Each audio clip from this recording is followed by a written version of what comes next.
said, I am Sarah Bost. I'm Director of Programming, and I'd like to introduce our other members, starting with Amy Sloan, who is our Program Manager. Forgive me that I do keep freezing, and I don't know why. Our next member that I'd like to introduce is Dr. Juliana Conti. She's our Director of Education and Equity. Um, Amy Hall, up next, is our Director of Communications and Outreach. And finally, our founder and executive director, Amy Richter, is with us as well. We're going to go through several things today. We're all going to kind of take one portion of this presentation, but you're going to be able to go on a little walkabout with us through the dashboard. So this will be really useful for anyone who is relatively new to Music Workshop, but I think we will have some Easter eggs in there for those of you who've been with us for a while, our veteran teachers. Thank you for supporting us. So hopefully everyone's going to have some takeaways from that. We will walk through our materials as well, just to, again, give either a refresher or, brand new information to new members. Amy Richter will take us through some course components. So that's everything that is internal to each course. And then we'll share some sort of more external things. So like how to use these courses with a sub and what teachers have told us about how they like to segment or chop up these courses and use them throughout different class periods.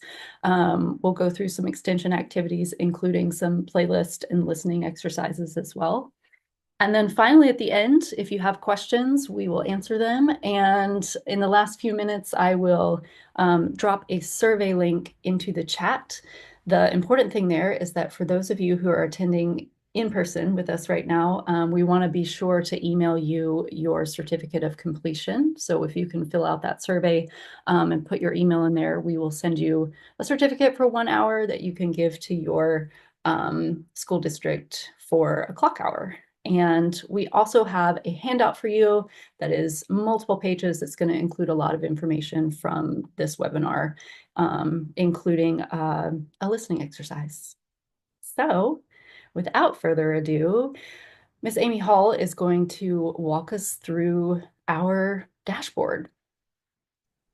Yes, and here I am, Amy Hall. I'm the Director of Communications and Outreach. I've been with Music Workshop from the beginning, about 12 years now, and I'm going to walk you through where it all starts, and that's here on the dashboard.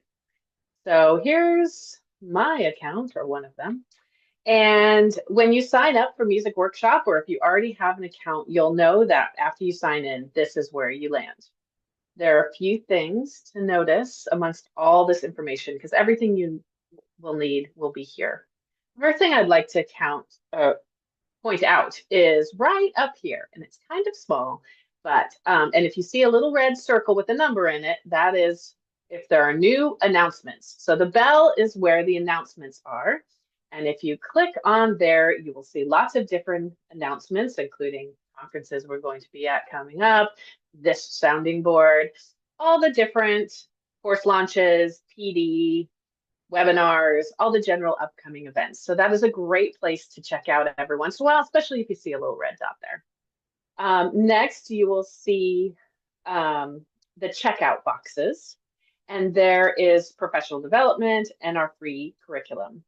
On the left here, this professional development, it will show all the PD that you have done, and it allows you to go in and out of them. As you may know, if you've learned much about our PD courses, they are self-guided, so you can complete them on your own time frame and at your leisure. If you haven't checked out the PD yet, you should definitely do that. And this is where you access and go in and out of the courses. On the other side, our free curriculum here, this is a checkout box for the classroom courses.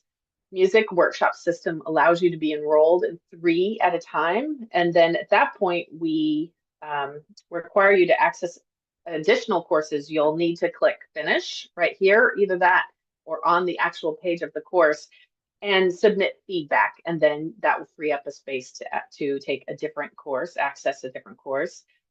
The reason we do this is your feedback is crucial to our program for many reasons, but most importantly for quality control and for funding. We read every bit of feedback. And by we, I mean mostly Amy Sloan. And no, we all share in that pleasure because it is a pleasure most of the time.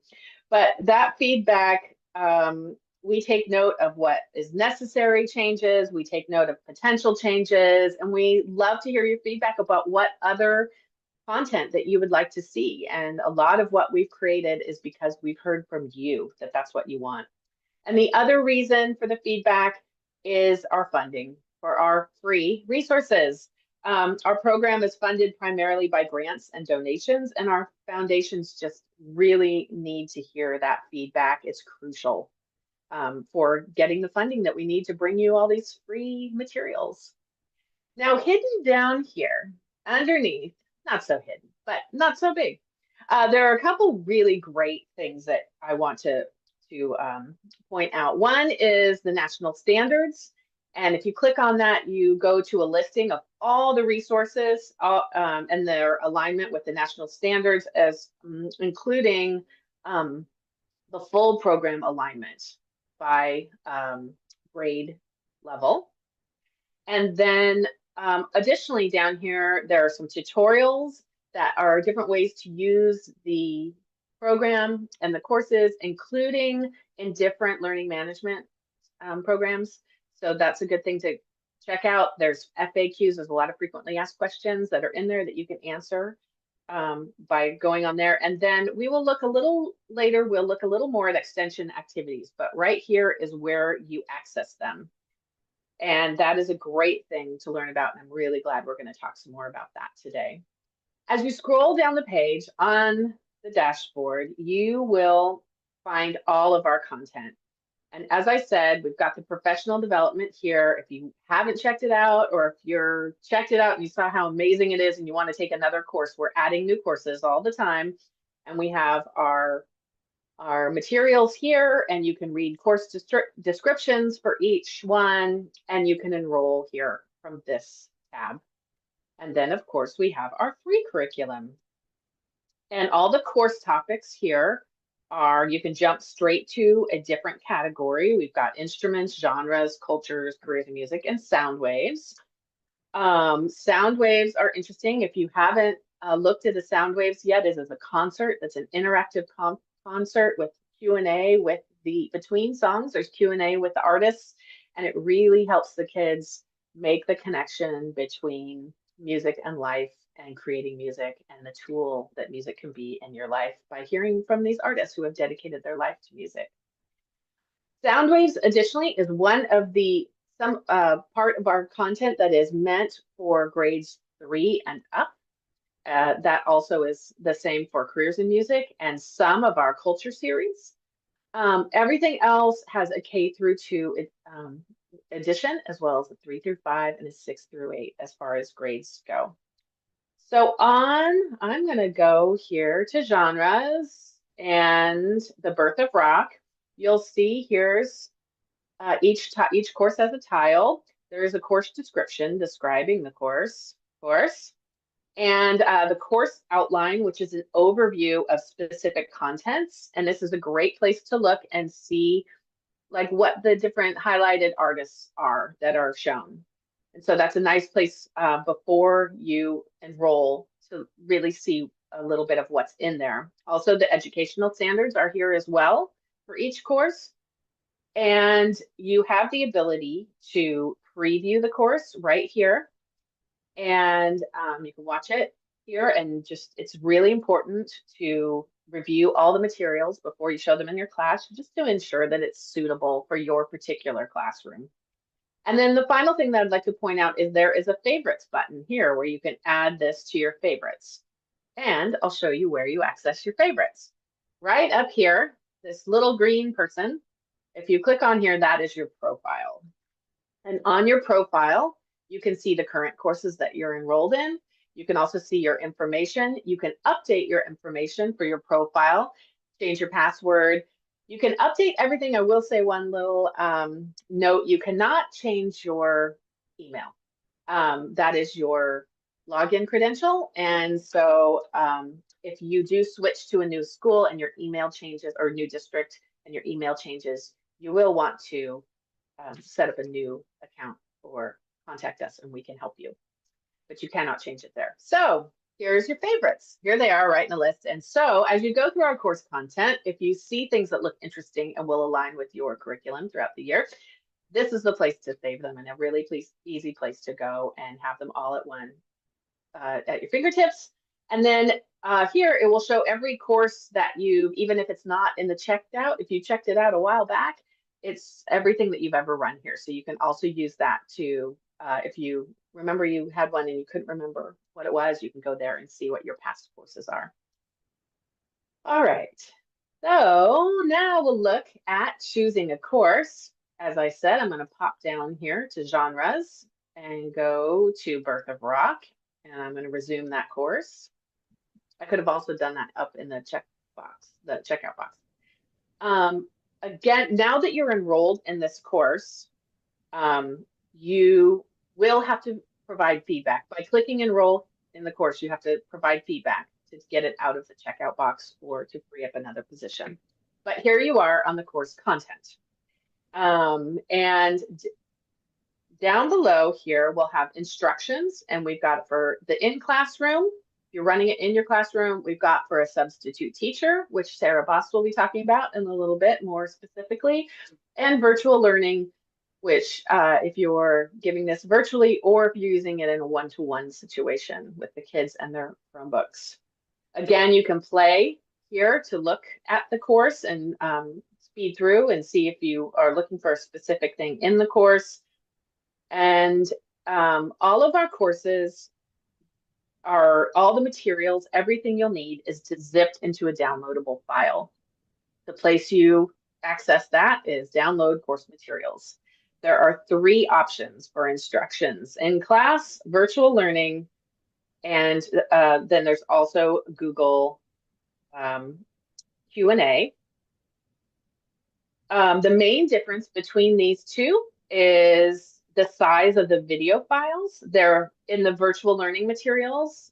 They are smaller. The video, particularly video file, is smaller and to allow ease of use for upload and download to any classroom management system.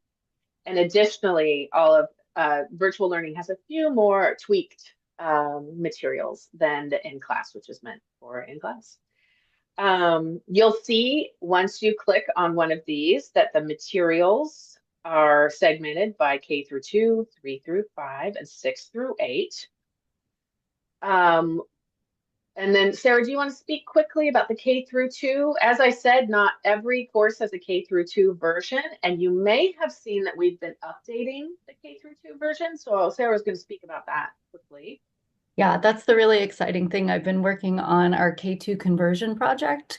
So our courses do have K through 2 versions, all courses except for like our Sound Waves concerts, I suppose. But we have been taking all of our K2 courses and starting very slowly to update them. So we've heard from our teachers. We love getting feedback from them. We even enlisted some of them to become advisors for us to give us feedback on our K2 courses. And what we've learned is that we need to pare our courses down just a little bit, make them a little bit simpler, a little bit shorter, add in more interactive activities. So more of like a sing-along and more of a movement activity and an imagination activity and stuff like that to sort of break up the course a little bit. So we've already put one out, which is Latin American and Caribbean music. Right now we're working on the hip hop K2 version. So that's going to be coming out very shortly. And then next up, we have our Native American traditional music that'll have an updated K2 version. So let us know what you think when you try those out. Great. I just want to point out down here to the Google quiz. That is the fill-in document that Amy Richter will show you or that you may be familiar with.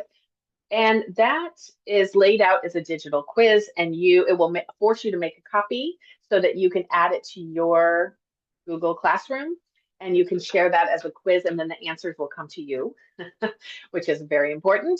And you can use this for virtual learning or one-to-one learning. It's a great exit ticket if all your kiddos are using a Chromebook. Of course, the other thing is you can submit feedback and finish the course here. And but for now, and again, that's really important. And we require the feedback for very important reasons. But I will show you just if you decide I want in class, I want grade 3 through 5, and you just click, it starts to download. And now Amy Richter is going to talk about the course materials. Great. Thank you, Amy. My name is Amy Richter, and I am the founder and executive director of Music Workshop. And I am really excited to be here today, and I'm just so grateful for those of you who have joined us today and for all of our teachers that bring Music Workshop into their classroom. So I will be reviewing course materials. As Amy Hall pointed out, when you download the course materials, you're going to receive a zip drive that's going to contain the video that is connected to that grade level segmentation, as well as all of the handouts and documents that you are going to need to teach the course. So it's very turnkey. The first thing I'd like to point out is that and it's not on here, but there is an instruction sheet. But once you teach one course, you'll realize that they all work very similar as the one that you've already taught. But the Q&A, the course Q&A guide is really going to help lead you through teaching the course. It provides you with instructions, student instructions, as well as all of the question and answers that you need to teach the course. Additionally, for grades 3 and up, we have a fill-in sheet that is optional. Some teachers really like using this. As Amy pointed out, it can also be used as an exit ticket, either through the Google Q&A or the fill-in form. And then some teachers decide not to use it, just whatever works best for their class. And then there's also a course content sheet that you also saw that you can pull up on when you're looking at a course, you can pull that up and read all about the course as well as preview the video. Additionally, we have 2 activity sheets that we provide. And these activities change depending on the course, but there's usually a coloring sheet for the younger students and a word search for the older students, but we also have some other activities that we have included with different courses. This is just what is connected to our Birth of Rock course. And then last but not least is our sound waves page. And I think that this needs the most explanation because it's not something that's needed to teach the course, but we think it's such a valuable tool for students to have after they learn from the course so that they can reflect on it and also bring it home to their parents or their guardians to review what they learned at school and to further their learning. They'll see some of the artists that were represented in the course and some historical facts and name of instruments and styles that they can continue to learn from. This can be sent home as a PDF, or it can be printed out and sent home as a hard copy. So one thing before we move on, I just wanted to create a little bit more clarification on the grade level segmentations. So as Amy pointed out, most of our courses are K2, 3, 5, 6, 8. With your 3rd through 5th grade segmentation, that video contains the entire video, including the musical movement minute, which I'll explain a little bit more shortly.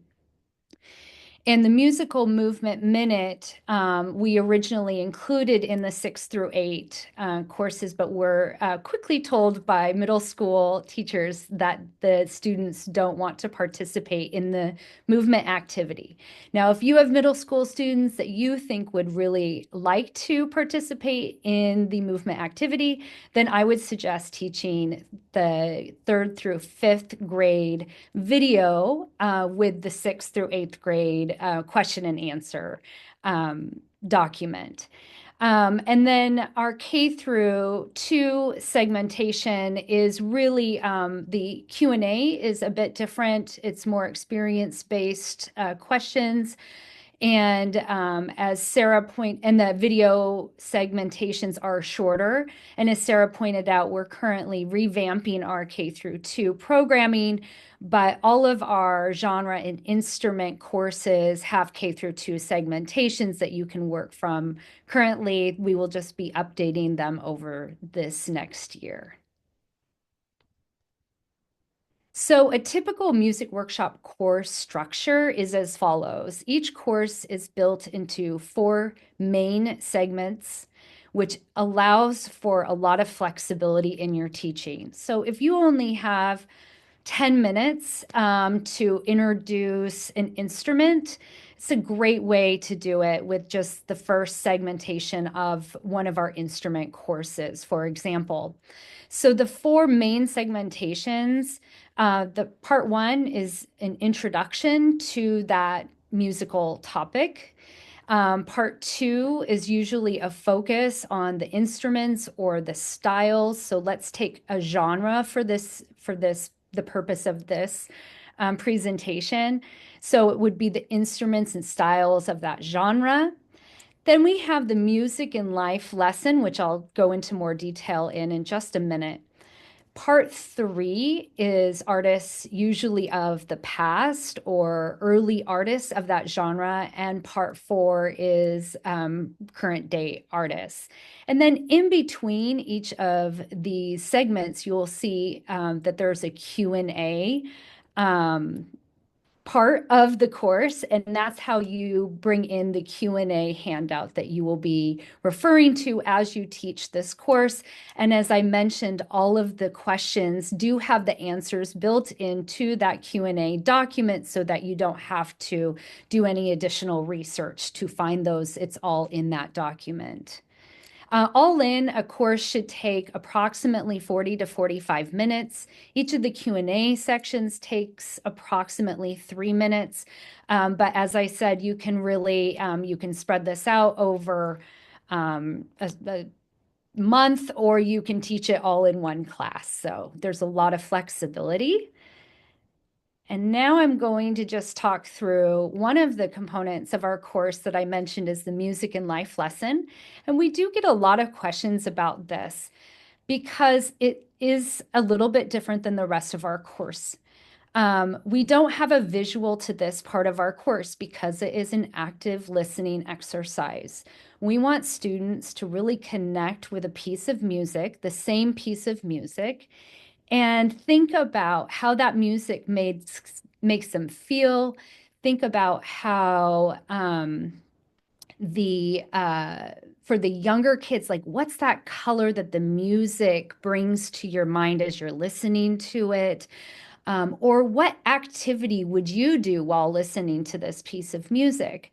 And all of that is really built in to get students to start understanding that music is a very personal experience, and what they might feel might not be what their friend feels that's sitting right next to them. So it's a great way to start planting that seed that music can be a very powerful tool, whether it's something that we study with or something that we exercise with or something that we relax with.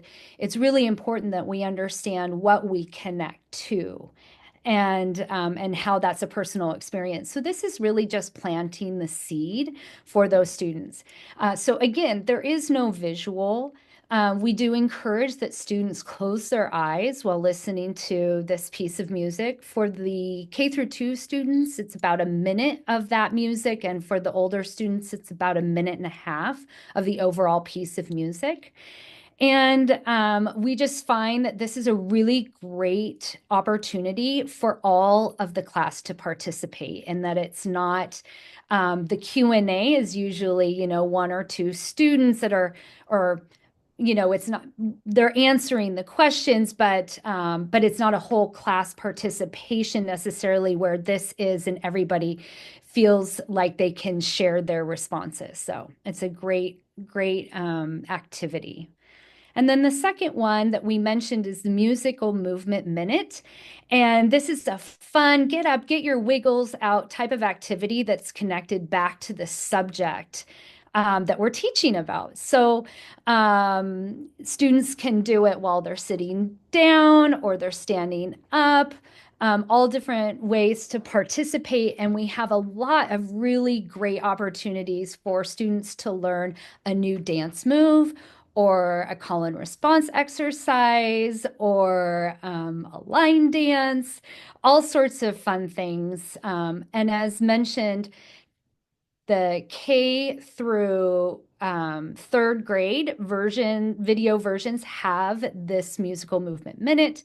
And the sixth through eighth grade version does not. So if your students are in middle school and would really enjoy the musical movement minute, then I would suggest using the grades 3 through 5 video for the video component that you present in class. But partner that with the 6 through 8 Q&A. And again, reiterating what Amy Hall said, make sure that you review all of the course components before introducing it to your class to make sure that it is appropriate for your students. And the other thing that we hear a lot from our teachers is what a great substitute plan our lessons can be. So I'm going to toss it over to Sarah and she will tell you more about that. Amy, I was just going to say, I asked in the chat to the teachers, have you used the music and life lesson and have you used the musical movement minute in your classes? And Stephanie rang in and said, we always use the musical movement minute. And she said that today they were watching the percussion video and the movement minute had the kids play rhythms via call and response. So Yes. he's right that those are always like a little bit different. You know, we just put out our hip hop one and it has a an actual hip hop dance from a choreographer with students dancing, and it's called the Cat Daddy. And so every movement minute is a little bit different for each course. So you should check them out and see what you think. But yes, I am up to talk about substitutes. So I'm curious, actually, if you don't mind ringing in the chat, if you have used Music Workshop previously with subs. I know a lot of our teachers say it's kind of a go-to for them because it's so easy, especially for a sub who doesn't have a music teaching background. I actually taught music for 10 years, and I most recently was a substitute teacher for a few months in Seattle Public Schools. So I kind of know both sides of this coin, which is you wake up sick, you don't want to have to plan a lesson. This is so easy because, as Amy said before, it's all turnkey and easy for any sub to do. And it's also nice when you're on the other side, actually being a sub, because this is just so easy to, to do in any class, and the students really enjoy it. So I was just going to say, I'm curious how you guys use this with your subs, and in particular, maybe any kind of tips you have to share with us about how you get these materials out to the sub. But we've heard a number of different things from our teachers and thought we would share that. One great way to do this, of course, since you have to download the video and the materials, is to upload all of that onto a thumb drive. And I would even take that a step further and say, leave it with your office manager, because I know as a sub, that's usually my best friend at every school that I subbed at, would be whoever is running the office, because I have to go check in anyway. They're giving me stuff. And if you just left a thumb drive with a few courses and some course materials on it for any sub, I mean, that's a real quick fix.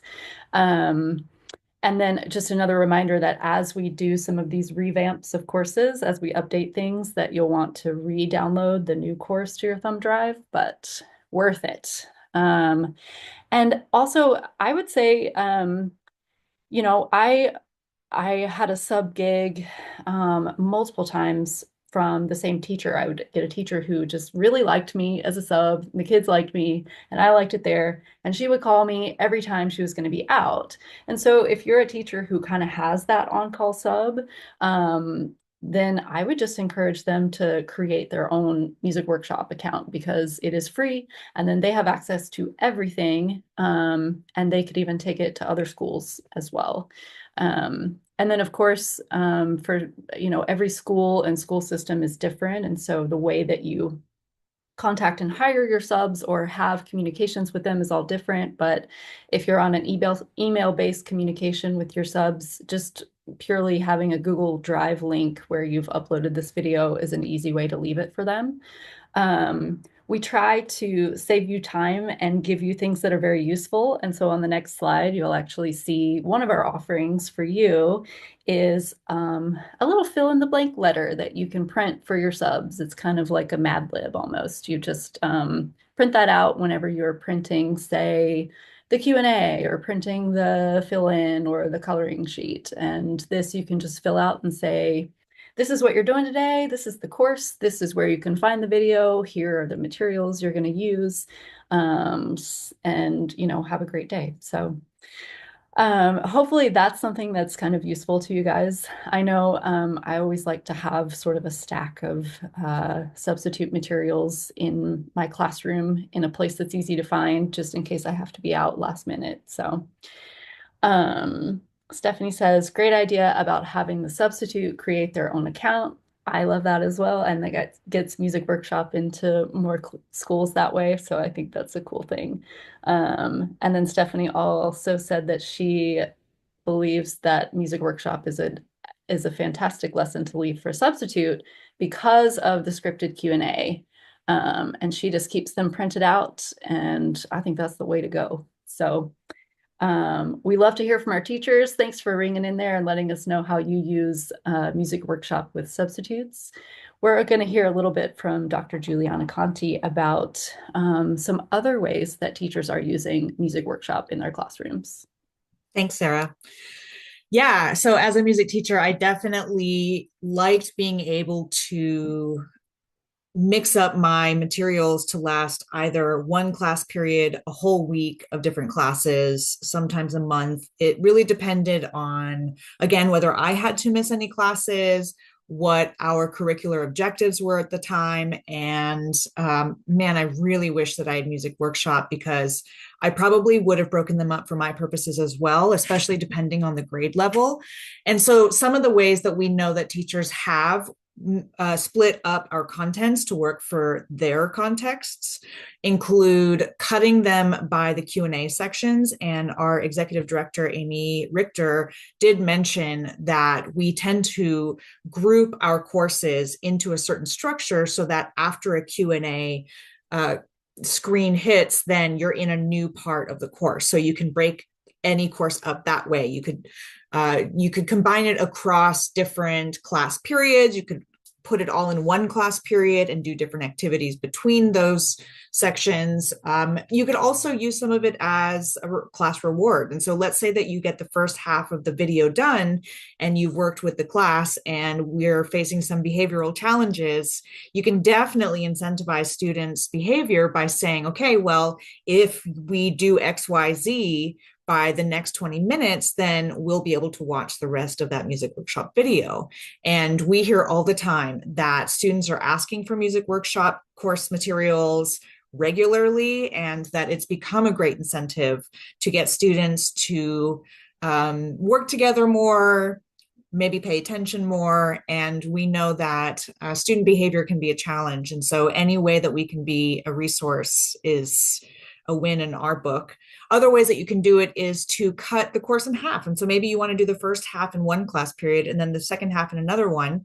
And you're going to hear more about extension activities, which is a great way to build onto Music Workshop materials by maybe pulling it into the students' personal lives, asking questions, getting them to do projects, and really reflect on how what they're learning from Music Workshop relates to them, current events, curriculum in their other classes. There's a lot of opportunities. And then, of course, there's the fun facts, which is always something, and I can say this after having helped build some of our coursework, I always want the fun facts to last longer. I always want to learn more about them. And we know that we have to continue with the structure that we've built successfully so far, but we definitely encourage being able to expand on any part of our coursework, because fun facts are just like a little nugget that could become an entire class period. There's so many ways to use it. And that's the benefit, I think, of making sure that you're watching our materials before you're bringing it into the classroom, so that you're able to be proactive about how you design your curriculum and lesson plans, and then stretch it out as much as possible, or fit as many music workshop courses into the year as you can. It really is however you want it to suit your class. And sort of on that idea are the extension activities that we have on the website. Amy Hall, in her tour, showed where you can find those. And we have some really concrete examples that we offer that are catered to the materials that we provide for free in our free curriculum page. That includes how to incorporate extension activities into your classroom PDF that can talk you through some of these strategies. There's also a one-pager, and it says the one-pager is a demonstration and extension of what the students learned during the music workshop lesson. It can also serve as an assessment. And especially for those students who are being asked by their principal, how do you assess learning when they're watching videos and they're doing Q&As? Well, this is a great way, and they're separated into grade band, as are the listening activities that we have that Amy Sloan is going to show you in just a second. And then also art, movement, and games, where we are constantly adding to these extension activity options. And we know that drawing and music go hand in hand, and that's one of the many options that we offer. And so now Amy Sloan is going to tell you a little bit about the music listening extension activity specifically. Yes. Hi, thank you. And yes, I am Amy Sloan, aka Sloan, because evidently we have a bit of an abundance of Amy's here. And I'm the program manager. And this is just the music listening activity from the previous slide in the center. This is the 3 through 8 example, but there's also a version for the K2 and 6-8 grade bands. And this is just a great way to get students to interact more deeply with some of the songs that you're teaching through the courses, and engage them in active listening. And as you can see on the left, it comes with some instructions and an explanation of the national standards that it fulfills. And then on the right is the worksheet that you actually give to students to fill out as they are listening. So this you can find on that previous slide on the extension activities, but there are also many other ways to interact with music listening activities. So Music Workshop has a Spotify account. As you can see, it is Music Workshop. And among our many playlists are playlists for certain courses. So our Spotify account is not completely comprehensive. It doesn't have every single song from every single course, but it's a great jumping off point for listening activities. So one of those can be the worksheet from the previous slide. You can use these playlists to pick a song and have students fill out that worksheet. Or there are other music listening activities you can facilitate through the use of these playlists. One of them is background music. You can play a playlist in the background during other activities. And this can be fun before you actually teach the course. If I wanted to do, say, Evolution of Rock, I might play the Evolution of Rock playlist at the beginning of class before actually teaching it. And that can be fun when then students have those kind of light bulb moments of recognizing a song that they've had before, and it can build the familiarity and create some buy-in then when they watch it. And it can also be fun to do after the course to help them build on that familiarity and make connections throughout the rest of the school day. So another great way to make music listening more active and more multimodal is by combining music and movement. And one potential way to do this is through a game like Freeze Dance. So I also think Freeze Dance and games like that are a really great way to reset energy and refocus restless students, especially for the younger grades who might just be especially wiggly. And on a personal note, I know that Freeze Dance, a lot of the time, the rule is, if you move after the music stops, you're out. I never like to make kids be out because I don't want to interrupt their engagement. And, as a former kid myself, it's no fun to not be included. So what I will often do, especially for those kids who need a bit more of an energy outlet is just create more movement. If you move after the song ends, then you have to do 5 jumping jacks. You have to spin in a circle, or you get to help me call other people out and help them do jumping jacks and just make it really active. So there are a lot of ways to make that deeper and make that more engaging for those people. And another idea that we have is Draw the Mood, which is also on that extension activity list that Juliana showed you. And you can pick a song from the playlist, have students create a visual representation of it as it plays. And this again allows the active music listening to be a little bit more layered with other methods of learning, to encourage students to really analyze and interpret music personally and meaningfully for deeper engagement. And with that is another activity that layers music listening with movement, which is movement to music. And it's pretty much like a physical or movement-based version of Draw the Mood. And it similarly encourages, personal reflection on the music and having students represent it in a non-auditory way to really synthesize what they've learned and reflect on it in some different ways. So in addition to these activities, I also want to call out that we have a professional development course specifically on the topic of music listening.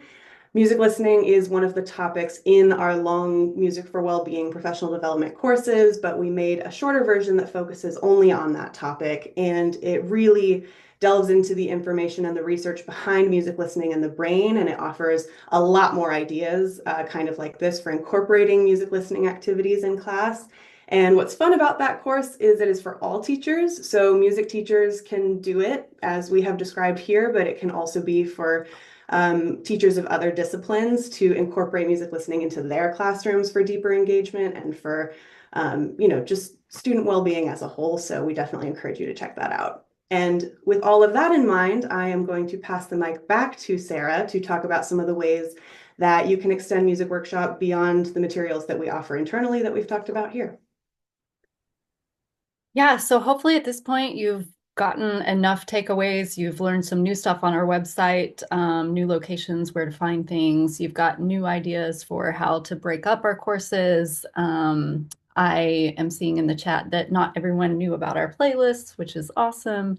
So if I can point us to a little bit more of an external extension for Music Workshop, I never actually played Kahoot until very recently at our Music Workshop Christmas party, and I won, and they're tired of hearing me talk about winning, but it was my first Kahoot, and it was so much fun. It's so fast, it's so interactive, and I do know that many of my teacher friends used Kahoot in their classes, and the kids loved it. So there actually already are a number of Music Workshop Kahoots that exist. What's nice is you can go in and it's free to view them. So you can check and see what teachers have already made. And I think most of the ones that currently exist align to our Q&A or fill-in materials. But this is something that it exists and is such a lovely time saver because it's already out there and you don't have to create it yourself. Although if you do have an account or if your school has an account, you could always create one for a course that that there's not one that already exists. And I love how I just froze right there. That was so beautiful.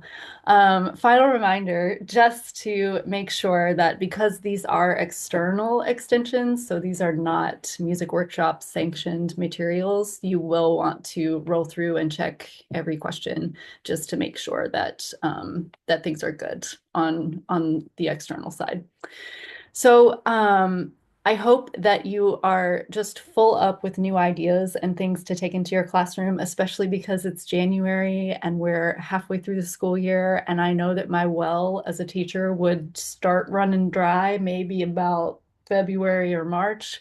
And so I hope you get inspired to try some of these new things in your classroom with your kids. I'll leave you, before I leave you, actually, I will just let you know about all of our upcoming things. This month, we have our K2 hip hop course that's coming out. And we're also launching a new Soundwaves course, which is Glitter Fox, which is an indie band from Portland. It's a very feel-good kind of concert, very intimate. And in February, we will officially launch the Music of South Asia. That's music from India, Pakistan, Nepal, and Bhutan. And then we will also plan to launch our K2 version of Native American traditional music, which I know is one of our more popular courses. In February, we plan to start working on our Music and Life course, which is music and the brain, music and emotions, and what role music plays in our lives. And so we're hoping to have that launched by the end of the school year. And then we have a whole bunch of other fun stuff that's coming up outside of our courses. We're starting a brand new project called Cody's Classroom. Cody Raven Morris is a professor at Portland State University, and she's also nominated for a Music Educator Grammy. And she has been working with us to create short video segments about various topics. Some of them are like classroom management or various pedagogical subjects. She was actually in one of our earlier webinars, and she's a fireball and a passionate person and a wonderful music educator. So she's going to have a lot of new material for you guys coming up over the next few months. We as Music Workshop are also going to be making appearances at conferences, so we'll hope to see some of you there. We're going to be at CASMEC in Sacramento. We'll be at Oregon Music Educators Association Convention. Both of those are happening this month. That's in Eugene. And then we will also be at NAFME Northwest, which is in Spokane this year. And as always, make sure that you join our Sounding Board teacher Facebook group, because we'll have all this information there, as well as in our newsletter. We will keep going with these webinars, pretty much one per month. We'll have another one coming up next month, and those details are forthcoming. Thanks, everyone. Thank you. Thank you.